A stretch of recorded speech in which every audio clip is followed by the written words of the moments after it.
This is the eerie tale of a cursed marble that haunted my family for generations, passed down through stories from my grandmother. The strange happenings began with a seemingly innocuous object, a marble that would appear and disappear at the most inexplicable moments, its presence chilling anyone who was unfortunate enough to be awake at the time. The story goes all the way back to the early days of my grandparents' marriage, and it was one that my mother would often tell my siblings and me. Living in Mexico, my grandparents' home was built with solid concrete walls and tiled floors, which made the sound of a marble bouncing echo throughout the house in a way that sent shivers down your spine.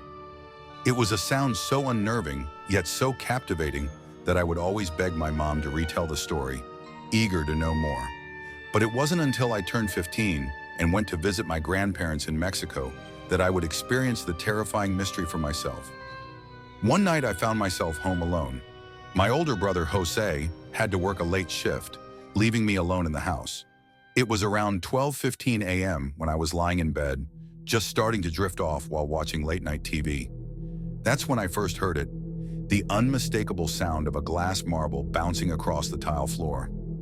The noise echoed loudly, filling the entire house. My heart raced as I tried to make sense of what was happening. How could a marble be in the house at all? I woke up fully now, every sense on high alert.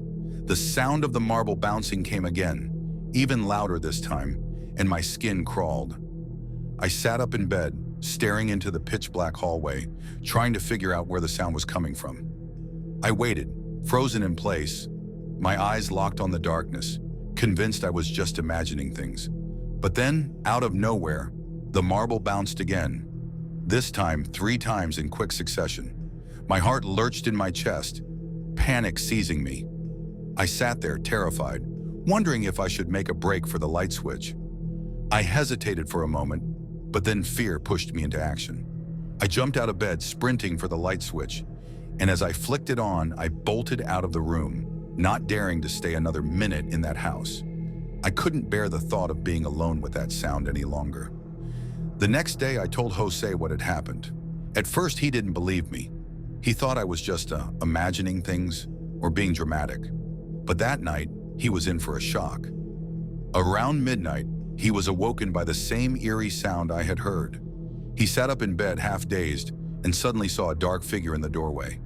A tall, shadowy figure stretched out its hand, holding a bright yellow marble. The figure dropped the marble, and it hit the floor with a loud, echoing bounce just like before. José blinked, rubbed his eyes, and when he opened them again, the figure had vanished. He lay there, frozen in terror, unable to sleep for the rest of the night. The sight of that dark, mysterious figure left him shaken to the core. Days turned into weeks, and the marble never made another appearance. My brother and I had started to believe it was just a strange memory, something that had never really happened.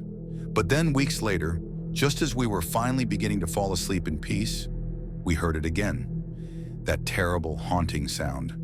This time it was even worse. The marble bounced closer to the bed, almost as if it was circling us, tormenting us. I turned to shake my brother awake, but he was still fast asleep. In a panic, I grabbed my flashlight and shone it toward the foot of the bed, praying to see nothing. But there it was, the red marble bouncing across the floor and disappearing back into the darkness. My heart pounded in my chest as I threw the blanket over my head, shivering with fear, unable to sleep a wink. That night, I was completely paralyzed with fear. I had no idea what was going on, but the terror was undeniable. I wasn't sure what to believe anymore, but one thing was clear. Something supernatural was at work. As time passed, the story of the cursed marble remained etched in my mind. My name is Armando, and the events I've shared with you are not a work of fiction. They are true, every word. The story of the marble is based on my real experiences. This is my story.